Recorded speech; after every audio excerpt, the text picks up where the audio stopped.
On est en fait extrêmement fiers d'avoir reçu cette donation des dispositifs d'accessibilité.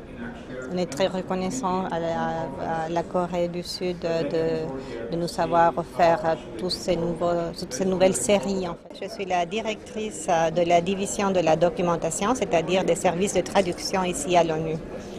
Alors ce qu'on fait, en fait, c'est nous, on produit des documents, tous les documents des Nations Unies en format accessible.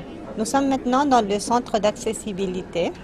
C'est le centre où on prête des dispositifs pour les participants des réunions afin de les assister, en fait. Par exemple, on a des lupes pour les malvoyants. Ce clavier, en fait, c'est un clavier pour des personnes qui ont une mobilité limitée.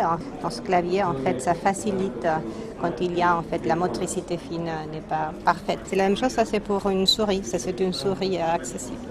Ici, en fait, ça c'est un lecteur braille, c'est-à-dire ça, c'est comme une sorte de notepad. Branché sur un ordinateur, il va soulever en fait les petites touches pour pouvoir lire en braille. Alors ça, c'est l'un des documents en fait qu'on produit aux Nations Unies. Et ici, c'est son impression en braille. On va imprimer ici dans notre centre d'accessibilité les documents dont vous avez besoin en braille. Est-ce que tous les documents de l'ONU sont disponibles en braille? Ils ne sont pas disponibles en braille, mais ils peuvent être convertis, imprimés en braille.